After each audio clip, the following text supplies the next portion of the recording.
یعنی اس کا مطلب خانقاہ اور درسگاہ دونوں ساتھ ساتھ ہیں۔ ایک بات میں آپ کے سامنے رکھنا چاہتا ہوں کہ آج بہت سارے لوگ، سائنس کا، ٹیکنالوجی کا دور ہے، اس دور میں لوگ ولیوں کا مذاق اڑاتے ہیں اور کہتے ہیں ولی کیا چیز ہے، ولی کی حیثیت کیا ہے، ولی کچھ بھی نہیں کر سکتے، یہ نہیں کر سکتے وغیرہ، جو بھی وہ کہنا چاہتے ہیں کہتے ہیں۔ ایک بات میں آپ کے سامنے رکھنا چاہتا ہوں، اس میں کہیں نہ کہیں ہماری غلطی ہے۔ میں بہت ہی ادب کے دائرے میں اپنے علماء سے گزارش کروں گا، کوئی بات نہیں ہے، ملاقات بھی ہو گئی، دیدار ہو جائے گا، دو چار علماء اٹھ کے نیچے آ جائیں۔ میں نیچے آ نہیں گیا، عوام کی شکایت ہے، یہ ادب کے دائرے میں۔ ان کو بیٹھنے دیں، اگر میں ان کو نظر نہیں آ رہا ہوں تو میں آگے آ جاؤں، ان کو بیٹھنے میں بیٹھ جاؤں۔ نعرہ تکبیر، ارے جم کے نعرے کا جواب دے، نعرہ تکبیر، نعرہ رسالت، مذہب اسلام، مسلک اعلی حضرت، فیضان اعلی حضرت حضور سیدی سرکار امین القادری صاحب قبلہ، حضور سیدی سرکار سلیم میاں صاحب قبلہ، نعرہ تکبیر، نعرہ رسالت۔ اب گزارش ہے صوفہ ہٹا دیجیے، اب گزارش ہے صوفہ ہٹا دے۔ ارے بیٹے کیا بات ہے بھائی؟ ابھی میں سب کو نظر آ رہا ہوں، آپ بیٹھ جائیں، آپ بیٹھ جائیں، آپ بیٹھ جائیں، اگر بیٹھ سکتے ہو بیٹھ جائیں، آپ بیٹھ جائیں۔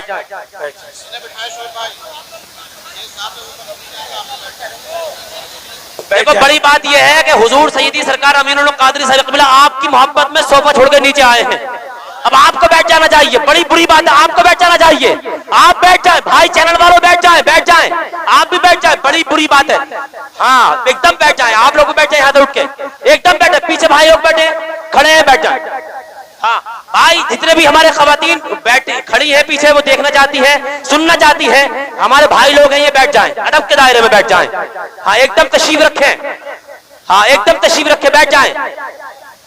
درود شریف پڑھنے سب ملتے ہیں۔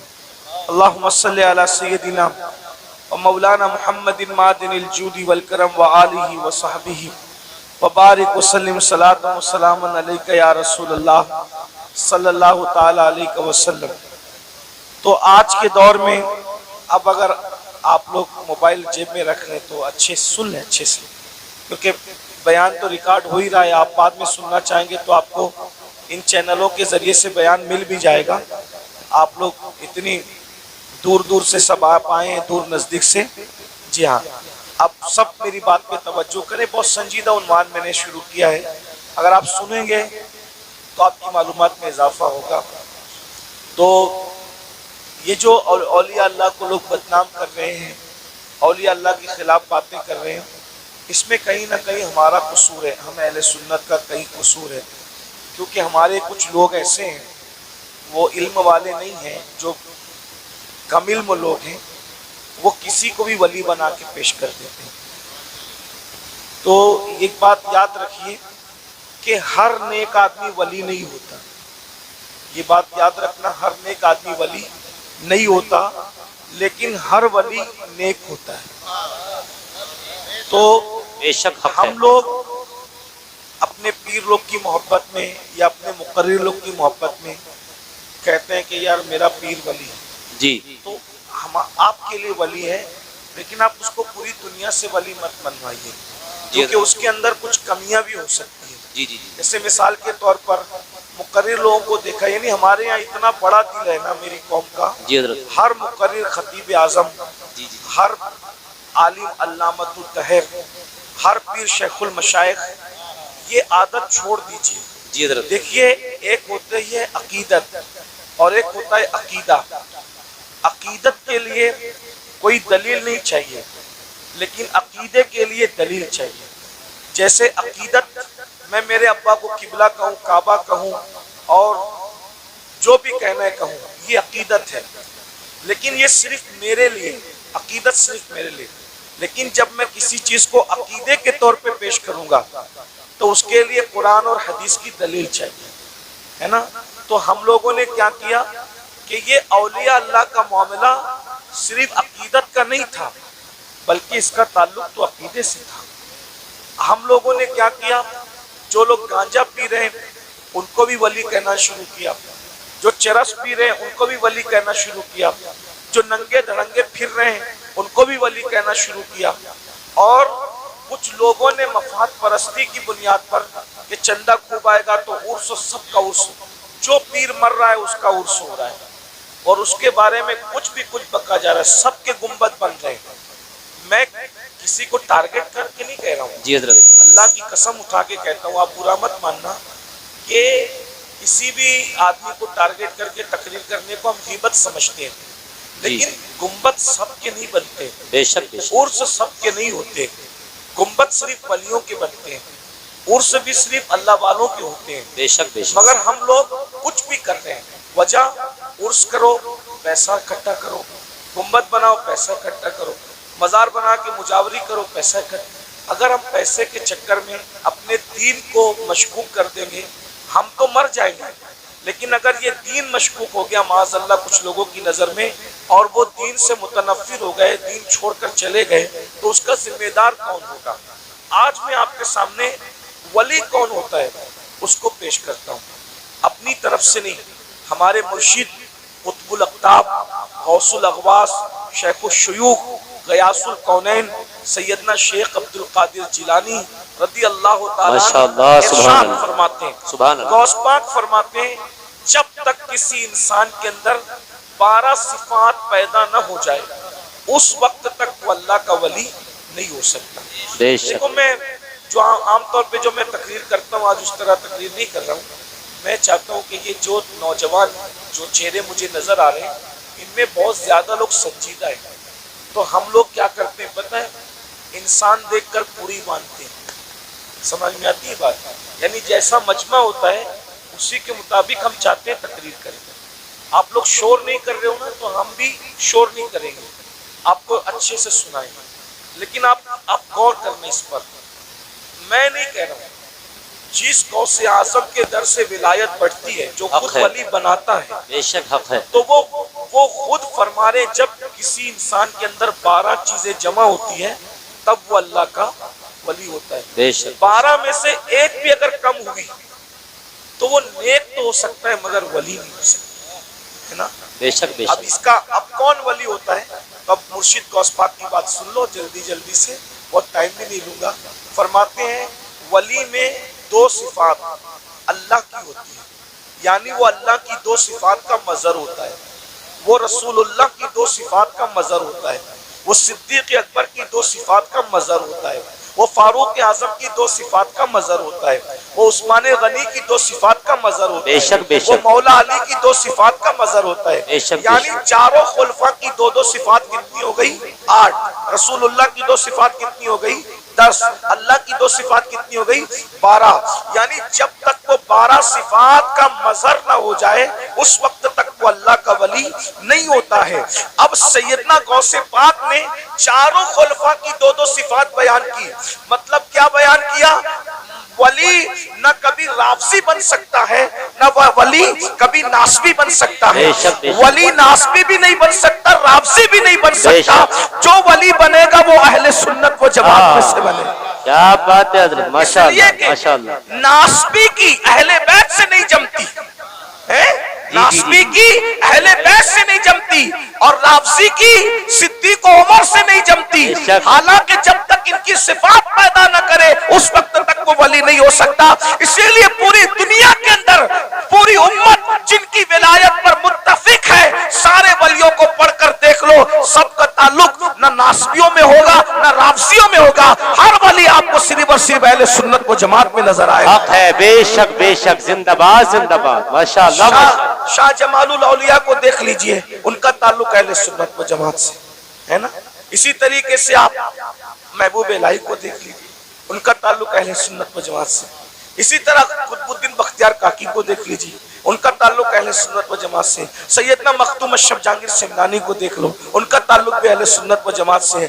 90 لاکھ منکروں کو ایمان کی دولت عطا کرنے والے غریب نواز کا تعلق بھی اہل سنت و جماعت سے۔ واہ واہ واہ، ماشاءاللہ، اب آپ کو پتا چلا جن کے اندر ولی جیسے ہیرے ہیں، وہ صرف اور صرف اہل سنت و جماعت ہے. ورنہ میں ناسبیوں کو بھی چیلنج کرتا ہوں اور رافضیوں کو بھی چیلنج کرتا ہوں, ایک ولی لا کر بتا دو, بات ہے ایک حضرت. ولی, بے شک ایک ولی بتا دو اپنی جماعت میں جو تمہارے عقیدے کی تائید کرتا ہوں. نہیں ملے گا, سارے ولی اہل سنت میں حق ملے ہے. گا. بے شک اب بے شک. بتاؤ آپ کو وہ راستہ چلنا ہے جس میں کوئی ولی ہی نہیں, یا وہ راستہ چلنا ہے جس میں ولی ہی ولی ہے؟ بے شک بے یہ شک. فیصلہ آپ کو کرنا ہے نا, بے شک یہ بے شک. فیصلہ آپ کو کرنا ہے. اور رافضیوں نے ڈھونڈ ڈھانڈ کر ایک ولی نکالا تھا, کہا کہ لال شہباز قلندر ہماری جماعت کے ولی ہیں. تو لال شہباز قلندر کے بارے میں ہم نے پوچھا کہ لال شہباز قلندر کا نام تو بتاؤ. لال شہباز قلندر کوئی نام تھوڑی ہوتا ہے, یہ تو ان کا لقب ہے. رافضی ڈھونڈ ڈھانڈ کر کے لائے ایک ولی کو, کہا یہ ہمارا ولی ہے. ہم نے کہا آپ کا ہے, قبضہ آپ کا ہو سکتا ہے درگاہ پر, لیکن پہلے اس کا نام تو بتاؤ, نام کیا ہے. جب نام ڈھونڈ کر کے لائے تو کیا نام نکلا؟ سید عثمان مروندی. میں نے کہا رافضی لوگ تو عثمان نام رکھتے ہی نہیں, یہ نام بھی تو اہل سنت و جماعت کا ہے. واہ واہ واہ. یہ نام بھی تو اہل سنت و جماعت کا ہے. تو لال شہباز قلندر سید بادشاہ ضرور ہے, لیکن اس کا نام بھی کیا ہے؟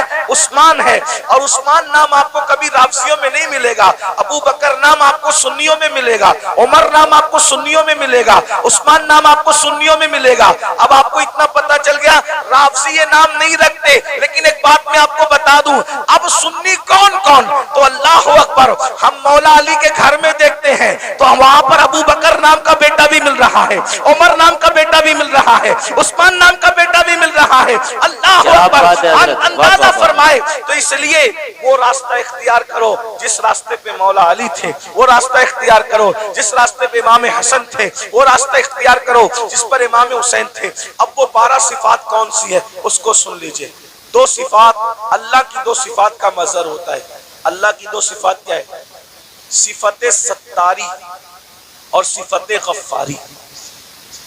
صفت ستاری اور صفت غفاری. یعنی جو ولی ہوگا ستاری صفت کا مظہر ہوگا. ستار کس کو کہتے ہیں؟ عیب چھپانے والا. یعنی جو ولی لوگ ہوتے ہیں نا, وہ لوگوں کے عیب ظاہر نہیں کرتے, وہ لوگوں کے عیبوں پہ پردے ڈالتے ہیں. جی جی. اب آپ اس میں چیک کر لیجئے کتنے رضی اللہ اور کتنے رحمت اللہ علیہ باہر نکل رہے ہیں. دیکھیں جی جی جی جی, کیا بات ہے حضرت. جی جی جی, غور کیجئے نا. اس لیے کہ ہاتھ میں تسبیح اور بغل میں مصلا, اس سے ولی نہیں بنتا, اللہ کی شان ستاری کا مظہر بنتا ہے. یعنی وہ کسی کا عیب کھولتا نہیں ہے.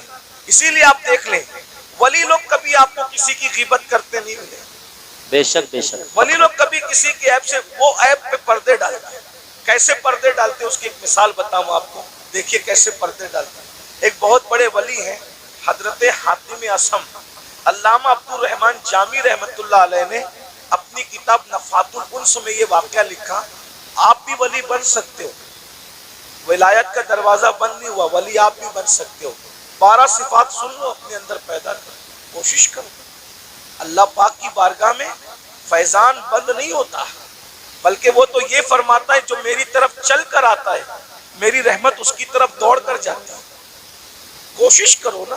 اللہ فرماتا ہے جو ہماری راہ میں کوشش کرتے, والذین جاہدوا فینا لنہدینہم سبلنا, جو ہماری راہ میں کوشش کرتے ہیں ہم اس کے لیے راستے پیدا کر دیتے ہیں.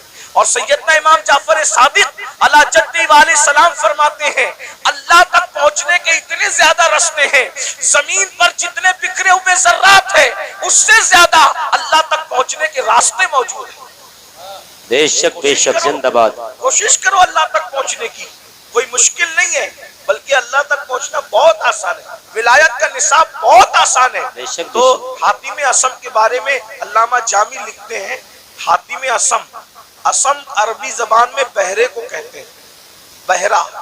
انہوں نے اپنا لقب کیا رکھا تھا؟ حاتم بہرا. کوئی بہرا بھی ہو اس کو بہرا بولو تو برا لگتا ہے کہ نہیں لگتا؟ جی جی جی. لیکن حضرت حاتم بہرے نہیں تھے, اپنے آپ کو بہرا کہلواتے تھے. وجہ کتنی خوبصورت وجہ, اس کو سنو آپ کو مزہ آئے گا. ایک بوڑھی عورت بڈھی حاتم اصم سے مسئلہ پوچھنے آئی. ان کو اس وقت تک اصم نہیں کہتے تھے, حاتم کہتے تھے. تو حضرت حاتم کے پاس مسئلہ پوچھنے آئی. اس کے پیٹ میں کچھ گڑبڑ تھی, تکلیف تھی. تو اب تکلیف کی وجہ سے اس کے پیٹ کی جو ہے وہ گیس خارج ہو رہی تھی. تو اس نے سوچا کہ اتنے بڑے بزرگ ہیں، یہاں ایسا ہو جائے تو اچھی بات نہیں۔ اتفاق سے اس نے بہت روکنے کی کوشش کی، مگر بڑھاپے میں انسان کے اعضاء کمزور ہو جاتے ہیں، بہت روکنے کی کوشش کی مگر روک نہیں پائی، اور حضرت حاتم اصم کے سامنے اس کی گیس خارج ہو گئی۔ گیس خارج ہو گئی تو ہوا بھی یعنی کہ آواز بھی نکلی، تو وہ شرما گئی وہ بوڑھی عورت، اتنے بڑے بزرگ کے سامنے یہ کیا ہو گیا حادثہ۔ تو حضرت حاتم نے سوچا کہ یہ شرما گئی، میرے نبی کی امت کی یہ عورت شرما گئی، تو آپ نے کان پہ ہاتھ رکھ کے کہا بڑی اماں ذرا زور سے بولو تم کیا کہنا چاہتی ہو۔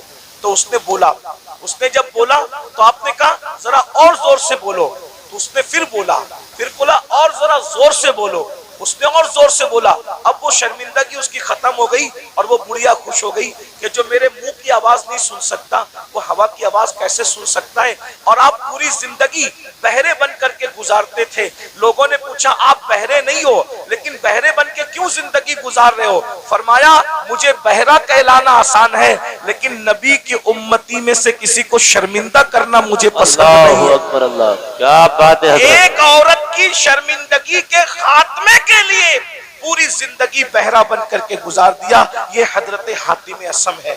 اور آج ہم لوگ نماز بھی پڑھ رہے ہیں، روزہ بھی رکھ رہے ہیں، تہجد بھی پڑھ رہے ہیں، لیکن لوگوں کے عیب بھی کھول رہے ہیں۔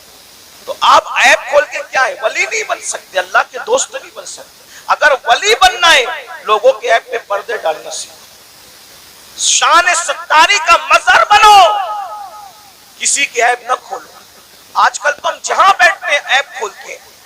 اللہ کے رسول علیہ السلام فرماتے ہیں تم جب تک لوگوں کے عیب کھولتے رہو گے، تم لوگوں کے عیب اپنی حیثیت کے مطابق کھولو گے، اللہ تمہارے عیب اپنی شان کے مطابق کھولے گا، اللہ تمہیں ذلیل کر دے گا۔ اور اگر تم نے لوگوں کے عیبوں پہ پردے ڈالے، تم لوگوں کے عیب پہ پردے ڈالو گے، اللہ تمہارے عیب پہ پردے ڈالے گا۔ آج مسلمان لوگوں کے عیب پہ پردے نہیں ڈالتے، بلکہ آج عورتیں، مائیں اور بہنیں موجود ہیں، کسی کی بیٹی کو رشتہ ہو رہا ہے تو اس میں لوگ زیادہ تیل پانی ڈال کر کے وہ رشتہ توڑ دیتے ہیں، کسی کے بیٹے کا رشتہ ہو رہا ہے وہ رشتہ توڑ دیتے ہیں۔ عیب پہ پردے ڈالنے کی بجائے لوگ عیب جوئی کرتے ہیں۔ تو دو صفت، نمبر 2 صفت غفاری، غفار کہتے ہیں معاف کرنے والے کو۔ صفت غفاری کا مظہر ہوتا ہے، یعنی جو ولی ہوگا وہ اپنی ذات کے لیے کبھی جھگڑا نہیں کرے گا، ولی اپنی ذات کے لیے کبھی جھگڑا نہیں کرے گا، کیونکہ ذات کے لیے جھگڑا کرنا یہ کتوں کا کام ہے، ذات کے لیے جھگڑا کرنا کتوں کا کام ہے، اپنی ذات کے لیے ولی کبھی نہیں لڑتا۔ اب آپ سے پوچھتا ہوں آج ہم اپنی ذاتیات کے لیے کتنا لڑتے ہیں؟ کتنا لڑتے ہیں؟ بائک ٹکرا گئی جھگڑا ہو گیا، پانی مجھے پہلے نہیں دیا جھگڑا ہو گیا، شادی میں کھانا کھانے مجھے پہلے نہیں بٹھایا جھگڑا ہو گیا۔ بولو آج ہم اپنی ذات کے لیے لڑ رہے ہیں، اس کا مطلب ہم اللہ کے ولی کب بنیں گے؟ ذات کے لیے جو لڑے وہ کتے کی صفت رکھتا ہے، وہ ولی کی صفت نہیں رکھتا۔ اب آپ دیکھ لیجئے کتنے لوگ ہیں جو ذات کے لیے لڑتے پھرتے ہیں۔ اللہ اکبر، ایک واقعہ اس پر بھی سن لیں کہ ایک بزرگ کے پاس ایک مرید آیا اور وہ مرید آ کر کے کہتا ہے حضرت آپ مجھے اسم اعظم سکھا دیں، اگر آپ نے مجھے اسم اعظم سکھا دیا تو میں اس اسم اعظم کے ذریعے سے بہت کام لوں گا۔ اسم اعظم کیا ہے اس کو سن لیں۔ اسم اعظم کہتے ہیں اس اللہ کے اس نام کو اگر مردے پہ پڑھ دو تو مردہ زندہ ہو جائے، زندے کو پڑھ کے گھور دو تو زندہ مر جائے۔ اسم اعظم کی بڑی برکت ہے، فرشتے پڑھتے پڑھتے پلک کے جھپکتے آسمان پہ جاتے ہیں اور آسمان سے زمین پہ آتے ہیں۔ تو چونکہ اسم اعظم بہت بڑی چیز ہے، صوفیہ نے اس کو چھپا رکھا ہے، اللہ نے بھی اس کو چھپا رکھا ہے، یہ سب کو نہیں بتایا جاتا، جو اس کا حقدار ہوتا ہے اسی کے دل پر القاء کیا جاتا ہے۔ تو مرید اپنے پیر سے کہتا ہے اسم اعظم سکھا دے۔ پیر صاحب واقعی پیر صاحب تھے، انہوں نے کہا بیٹا صبح سے شام تک تم بازار میں جا کر کے بیٹھو، انشاءاللہ شام کو دیکھیں گے تمہیں اسم اعظم سکھانا ہے کہ نہیں سکھانا ہے۔ وہ صبح سے شام تک بازار میں بیٹھے تو کیا دیکھا؟ بازار میں بہت کرپشن ہو رہا ہے، خوب ظلم ہو رہا ہے، کوئی کسی کا پرسان حال نہیں ہے، صبح سے لے کے شام تک ایک دوسرے پہ ظلم ہو رہا ہے۔ وہ بار بار ہاتھ مارتے تھے اپنی ران پر، مرشد نے اچھا نہیں کیا، پیر صاحب نے اچھا نہیں کیا، کاش کہ مجھے اسم اعظم سکھا دیتے تو ابھی یہ ظلم کرنے والوں کو گھور دیتا، مار ڈالتا، تباہ کر دیتا، برباد کر دیتا۔ صبح سے شام تک یہی ہوتا رہا۔ لیکن شام کے وقت جو ہے بہت خطرناک منظر دیکھا. منظر یہ دیکھا 80 سال کے ایک بڑے میاں, ایک بڈھا 80 سال کا, وہ اپنے سر پر لکڑیوں کا گٹا رکھ کر کے لایا جنگل سے, اور لا کر کے جیسے ہی کہا لکڑیاں لے لو بھائی, لکڑیاں لے لو. 80 سال کے بڑے میاں لکڑی بیچ رہے تھے. اتنے میں سپاہی آئے, آنے کے بعد چابک زمین پہ مارا, اے بڈھے اٹھا یہ لکڑی اور ہمارے گھر پہنچا, اور سن تجھے کوئی پیسے نہیں ملیں گے. یہ منظر دیکھ کر کے وہ مرید تو اور بہت غصے میں آیا, میرے پیر نے اچھا نہیں کیا, میرے پیر نے اچھا نہیں کیا. اگر مجھے اسم اعظم سکھا دیتے ان ظالم سپاہیوں کو ابھی مار ڈالتا, اسم اعظم پڑھ کے ابھی ان کے لیے بد دعا کرتا, ختم کر دیتا. وہ بڑے میاں 80 سال کے بڑے میاں ہانپتے کانپتے انہوں نے پھر لکڑی کا گٹھا اٹھایا سر پہ اور سپاہیوں کے پیچھے پیچھے چلے. یہ بھی پیچھے پیچھے چلا, لے جا کر کے گٹھا رکھ دیا. رکھنے کے بعد کہا اچھا اب میں چلوں, اور اس کے بعد وہ بڑے میاں بیچارے نہ پیسہ لیا. 80 سال کے بڈھے کو لکڑی کاٹنے میں کتنی تکلیف ہوئی ہوگی, کیسے اس نے محنت سے جمع کیا ہوگا. لیکن ہائے رے ظلم, اللہ اکبر, بہت لکڑی پہنچا کر کے بنا مزدوری لیے ہوئے, بنا رقم لیے ہوئے انہوں نے ٹرکا دیا, وہ چلے گئے. اور اس کے بعد یہ تو غصے میں کانپ رہا تھا, مرشد نے اچھا نہیں کیا. اگر ابھی مجھے اسم اعظم معلوم ہوتا ان ظالموں کو, ان گنڈوں کو اسم اعظم پڑھ کر کے قتل کر دیتا. جیسے مرشد کی خانقاہ میں پہنچے, کہا حضرت آپ نے سکھا دیا ہوتا بازار میں کیا گندگی ہے, کیا ظلم ہے, کیا زیادتی ہے. اور شام کا واقعہ تو بڑا بدترین ہے حضرت, بڑا عبرتناک ہے. پورا واقعہ اس 80 سال کے بڑے میاں کا بیان کیا تو پیر صاحب سن کے ہنسنے لگے. حضرت میں 80 سال کے بڈھے پہ ظلم بیان کر رہا ہوں اور آپ ہنستے ہیں. فرمایا وہ جو 80 سال کا بڈھا تو جس کو کہہ رہا ہے وہ کون ہے, تجھے معلوم ہے؟ نہیں معلوم. کہا وہ اس شہر کا قطب ہے, قطب, وہ اس شہر کا قطب ہے, اور اسی نے مجھے اسم اعظم سکھایا ہے, اسی قطب نے مجھے اسم اعظم سکھایا ہے. وہ کہا حضرت جب اس کو اسم اعظم معلوم ہے تو وہ پڑھ کے ان کے لیے بد دعا کیوں نہیں کر دیتا؟ کہا بیٹا جب تک کہ صبر کرنے کا مادہ اس طرح پیدا نہیں ہوتا اللہ کسی کو اسم اعظم کی نعمت عطا نہیں کرتا. غور کیجئے, یہاں تو آج کوئی چھوٹا موٹا عامل بن جائے نا سما شبستان رضا پڑھ کے تو کہتا ہے کہ اگر تو نے میری بات نہیں مانی تو تیرا پیشاب بند کر دوں گا, میری بات نہیں مانی تو تیرا خاندان جو ہے وہ تباہ کر دوں گا. بھائیو یہ سب ان کے ہوتے ہیں جو خالی کھڑے ہوتے ہیں. یہ قطب لوگوں کو دیکھو, یہ ابدال لوگوں کو دیکھو, یہ ولی لوگوں کو دیکھو, اتنا ظلم سہ رہے ہیں مگر ذات کے لیے کبھی بدلہ نہیں لیتے. کیوں؟ اس لیے کہ ذات کے لیے لڑنا ولی کا کام نہیں ہوتا, ذات کے لیے لڑنا یہ تو کتوں کا کام ہوتا ہے. ولی وہ ہوتا ہے جو صفت غفاری کا مظہر ہوتا ہے, اپنے دشمنوں کو معاف کرتا ہے, اپنے مجرموں کو معاف کرتا ہے. اس پر ایک واقعہ یاد آ گیا, حالانکہ بات طویل ہو رہی ہے لیکن واقعہ یاد آ گیا, سن لیجئے. آج چھوٹی چھوٹی بات پر آپ لوگ ایک دوسرے پہ کیس کرتے ہو, کیا جواب دو گے اللہ ہے؟ بکریوں کے تیرے آنگن میں میرے آنگن میں بکریوں پر اتنا بڑا جھگڑا ہوتا ہے کہ مرڈر ہو جاتا ہے, قتل ہو جاتا ہے. کہاں کہاں تک بات پہنچتی, بارات دیر سے آئی جلدی آئی اس پر جو ہے وہ شادیاں ٹوٹ جاتی ہیں. اتنا مہر ہے کہ اتنا مہر ہے اس پر شادیاں ٹوٹ جاتی ہیں. میرے بھائیوں سوچو, صبر نہیں ہمارے اندر, اور جب تک صبر نہیں ہوگا ہم اللہ والے نہیں بن سکتے. ایک دن کیا ہوا, امام حسین کے قاتلوں میں سے قاتل مدینہ منورہ آیا, مدینہ طیبہ آیا. اور جب مدینہ طیبہ آیا تو لوگوں نے سوچا کہ قاتل امام حسین, قاتلوں میں سے قاتل مدینہ منورہ آیا تو سارے مدینے والوں نے امام حسین کی محبت میں اپنے دروازے بند کر دیے. سب نے دروازے بند کر دیے, سب کے دروازے بند ہو گئے. امام زین العابدین کا دروازہ ہمیشہ بند رہتا تھا, کسی سے ملتے نہیں تھے. لیکن جب ان کو کسی نے اطلاع دی, حضرت کربلا میں کا ایک شخص جو آپ کے بابا کا قاتل ہے وہ مدینہ منور آیا, اور سب نے اپنا دروازہ بند کر دیا. امام نے اپنا دروازہ کھول دیا, کہا اس کو بلا کر لاؤ. وہ آیا, امام نے دسترخوان بچھایا, اس کو کھانا کھلایا, پانی پلایا. اس نے کھایا بھی پیا بھی, اور کھانے اور پینے کے بعد کہا اے علی, امام زین العابدین کا اصلی نام علی ہے, کہا اے علی شاید تم نے مجھے پہچانا نہیں, یا شاید تم مجھے بھول گئے. آپ نے فرمایا کیسے نہیں پہچانا, ارے یہ مدینے والے کیا کربلا میں تھے؟ کہا نہیں تھے. کہا جو کربلا میں نہیں تھے انہوں نے تجھے پہچان لیا, میں تو کربلا میں موجود تھا نا, میں تجھے کیسے نہیں پہچانوں؟ وہ تو ہی ظالم ہے نا, تیرے کہنے پہ میرے بابا کے جسم پہ گھوڑے دوڑائے گئے تھے, میرے ننھے سے بھائی کے حلق پر تیر چلایا گیا تھا، میری پھوپھیاں، میری امیاں، میری بہنوں کے دوپٹے چھینے گئے تھے، تو ہی وہ ظالم ہے نا۔ اللہ اکبر۔ جب اس نے یہ سنا لرز گیا، ہاں میں وہ ہوں۔ آپ نے پہچانا کہاں؟ پہچاننے کے بعد بھی یہ سلوک کیا؟ تو امام زین العابدین نے فرمایا جو تو نے کیا وہ تیرے خون کی تاثیر تھی، جو میں نے کیا یہ میرے گھر کی روایت ہے۔ ہم آل محمد دشمنوں کے ساتھ ایسے ہی سلوک کرتے ہیں۔ اگر کربلا والوں سے محبت ہے، بتاؤ باپ کے دشمن کے ساتھ، باپ کے قاتل کے ساتھ امام زین العابدین نے کیا سلوک کیا؟ اور ہم اپنے سمدھیوں کے ساتھ کیا سلوک کرتے ہیں، اپنے بھائیوں کے ساتھ کیا سلوک کرتے ہیں، اپنے پڑوسیوں کے ساتھ کیا سلوک کرتے ہیں، اپنے رشتہ داروں کے ساتھ کیا سلوک کرتے ہیں۔ بھائی ایک منہ کسی کو اچھا نہیں کہتے، جبکہ اللہ کے رسول علیہ السلام نے فرمایا مسلمان وہ ہے جس کے ہاتھ سے اور اس کی زبان سے دوسرے مسلمان محفوظ رہے۔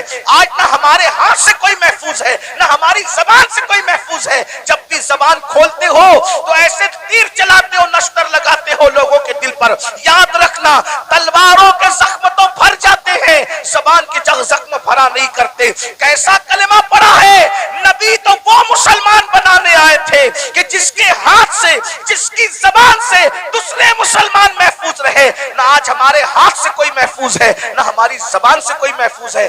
تو بتاؤ نبی والے مسلمان ہو یا اپنی طبیعت والے مسلمان؟ بیوی کو ماں بہن کی گالی دے کر اس کا دل دکھاتے ہو؟ رسول اللہ تو فرما رہے مسلمان وہ ہے جس کی زبان سے کسی کو تکلیف نہیں پہنچتی، جو اپنی شریک حیات ہے، جو اپنی لائف کی پارٹنر کو ماں بہن کی گالی دے، وہ مسلمان کیسا؟ رسول اللہ فرما رہے مسلمان وہ ہے جس کے ہاتھ اور زبان سے دوسرا مسلمان محفوظ رہے۔ جو اپنے ماں باپ کا دل دکھائے وہ کیسا مسلمان ہے؟ جو اپنے پڑوسی کو تنگ کر دے وہ کیسا مسلمان ہے؟ بس بات اتنی ہے، تقریریں بہت سن رہے ہو بھائی، مقرر لوگ بھی ماشاءاللہ ایسے ہو گئے الحمدللہ کہ ایک ڈھونڈو ہزار میں، اور تقریر سننے والے بھی ہزاروں ہیں، لیکن کوئی سدھرنے تیار نہیں۔ اور یہ بھی قیامت کی نشانی میں سے ایک نشانی ہے۔ اللہ کے رسول علیہ السلام نے فرمایا لوگ دین سننے جمع ہوں گے، دین پر عمل کرنے جمع نہیں ہوں گے۔ سنجیے، غور سے سنیے، توجہ ہے۔ لوگ دین سننے جمع ہوں گے، لوگ دین سننے جمع ہوں گے، دین پر عمل کرنے جمع نہیں ہوں گے۔ دیکھ لیجئے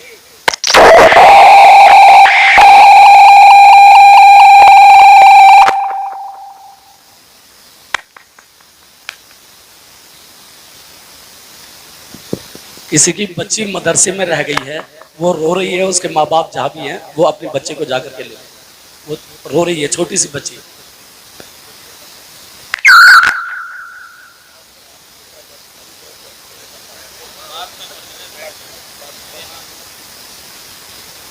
لوگ دین سننے جمع ہوں گے، دین پر عمل کرنے جمع نہیں۔ میں کوئی غصے میں نہیں، لیکن آپ کو ایک بات کہتا ہوں، ذرا غور کرنا، ذرا دھیان دینا۔ آج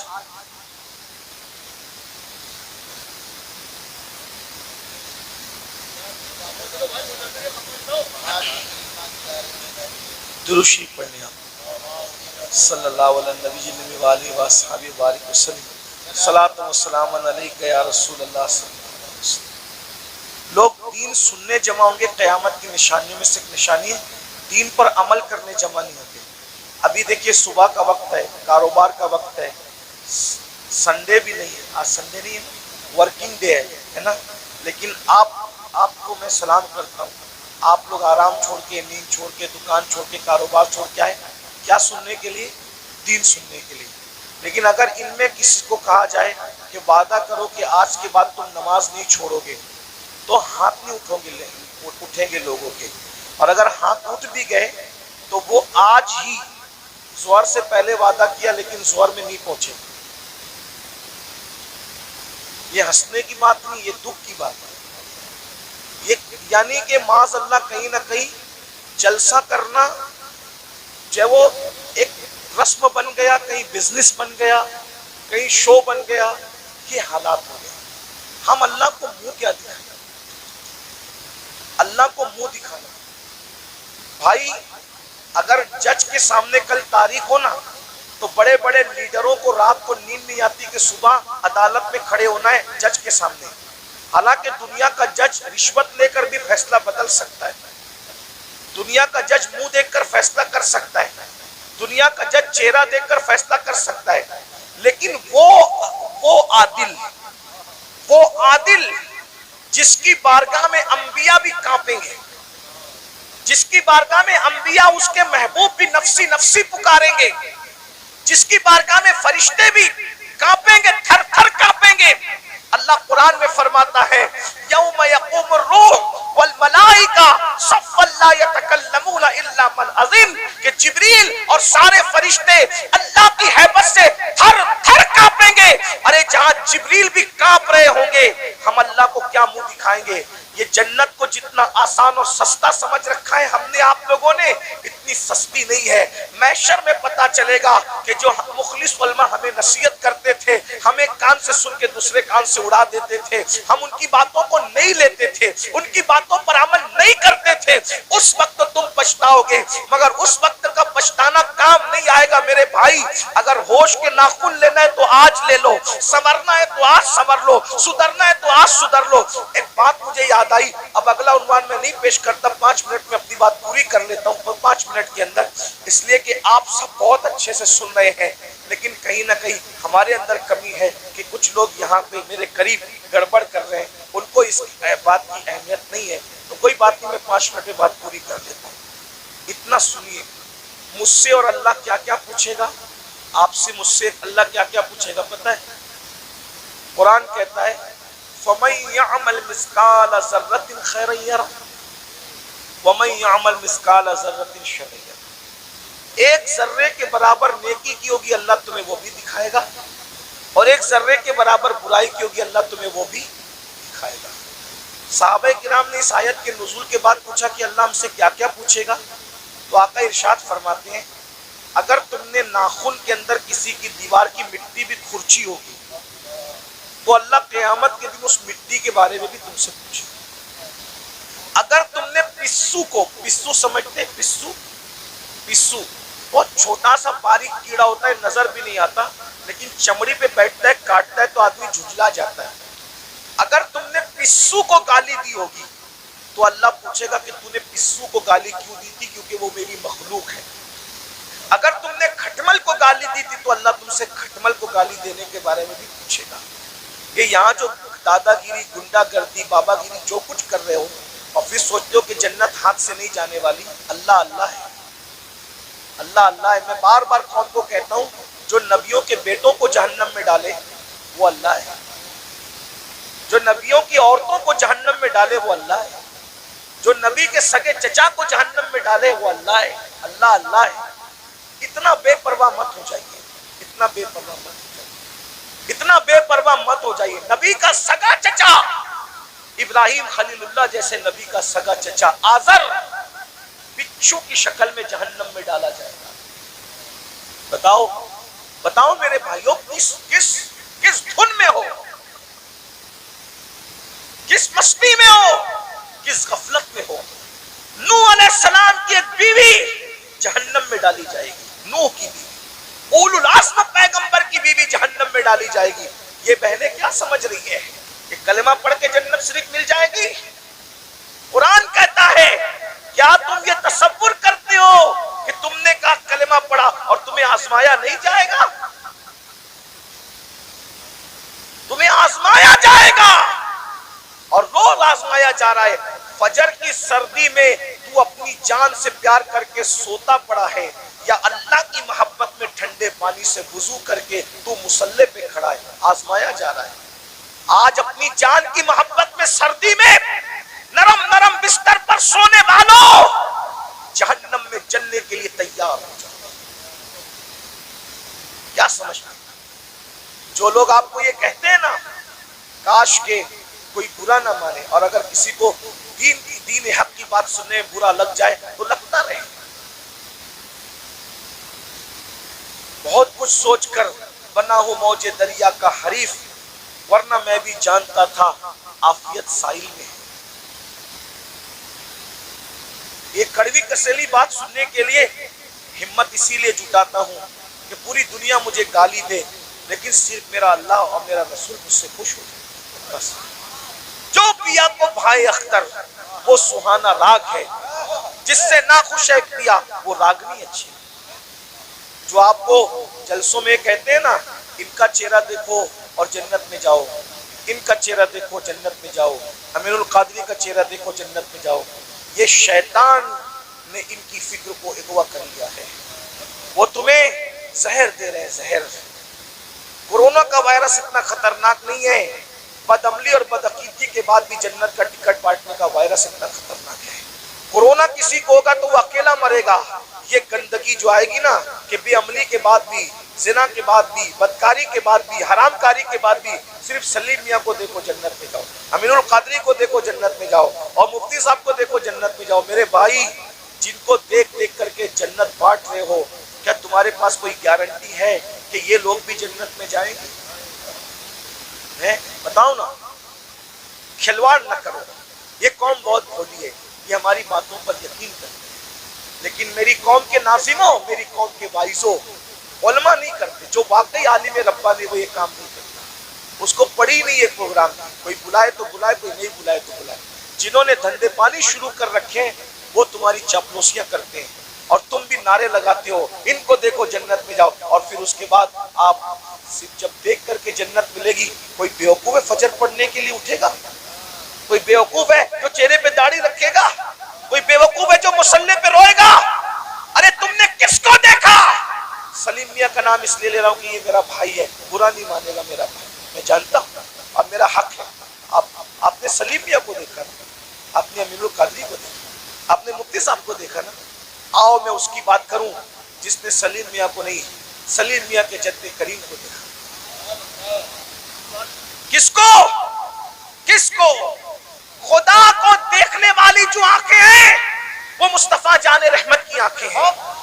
سیدنا فاروق اعظم نے رسول اللہ کو دیکھا، بار بار دیکھا، ہر بار دیکھا، جنگ میں دیکھا، امن میں دیکھا۔ ارے عمر تو ایسے نمازی تھے کہ پہلی صف میں نماز پڑھتے تھے، پھر بھی حالت نماز میں کنکیوں سے نبی کا چہرہ دیکھتے تھے۔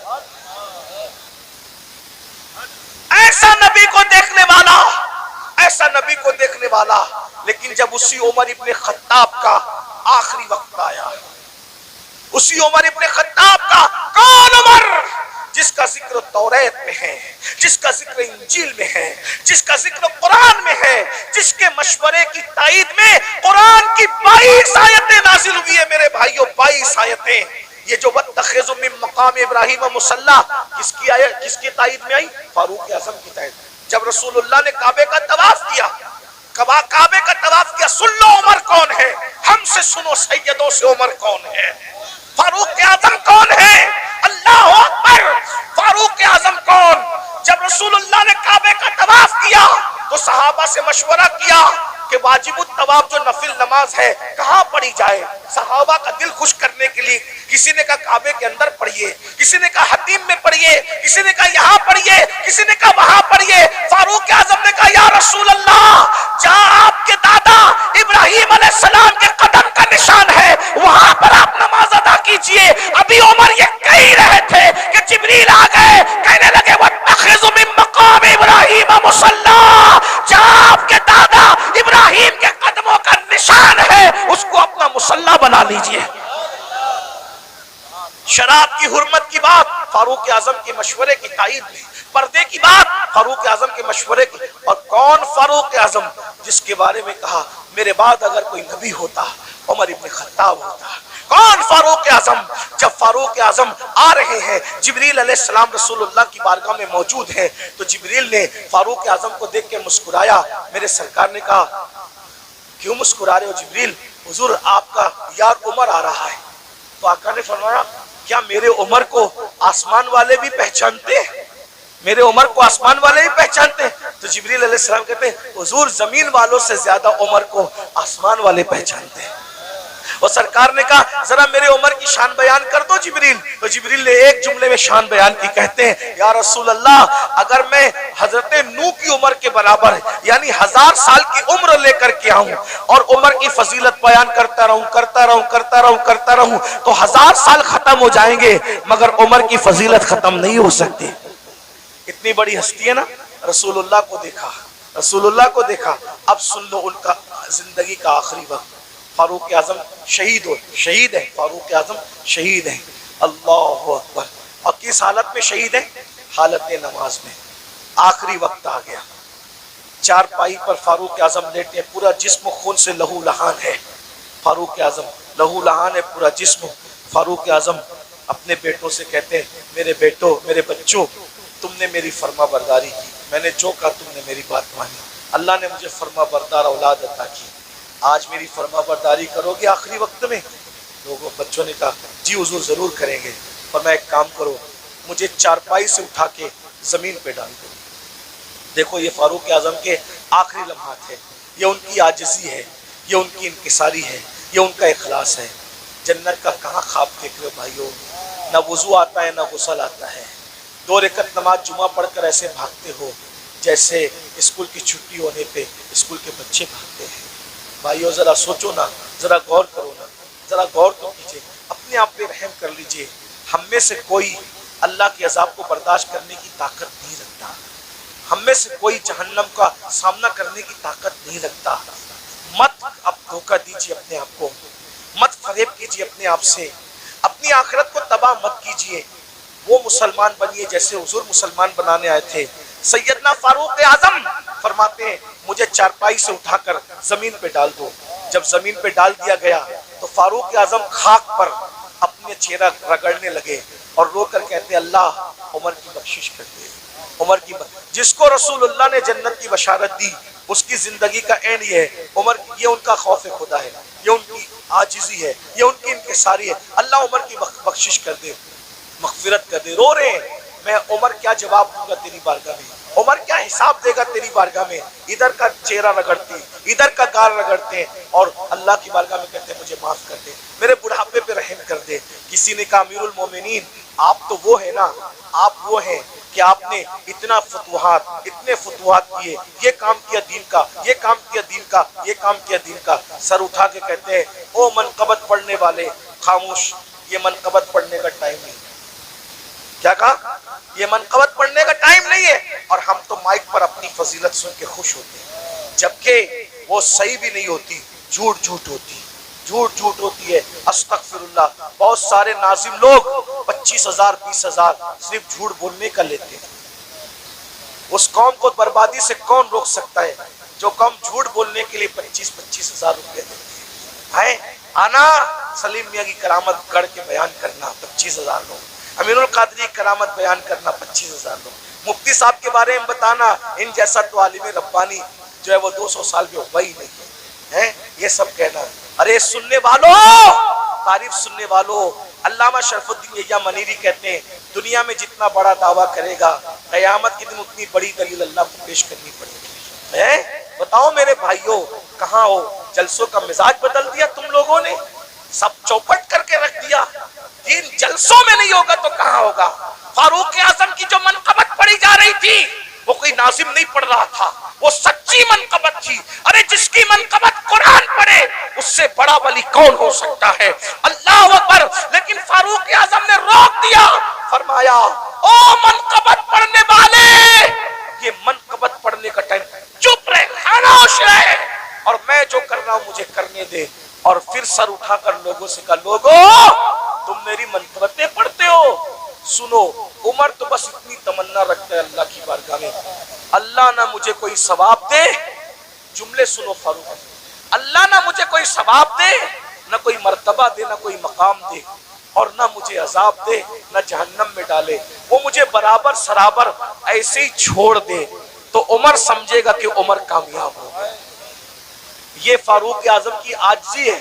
اور ہم کہاں ہے, کدھر ہے؟ بھائیو توبہ کرو, رمضان شریف قریب آ رہا ہے. ارادہ کرو ایک بھی روزہ نہیں چھوڑوں گا, سارے روزے رکھوں گا. ارادہ کرو تراویح نہیں چھوڑوں گا,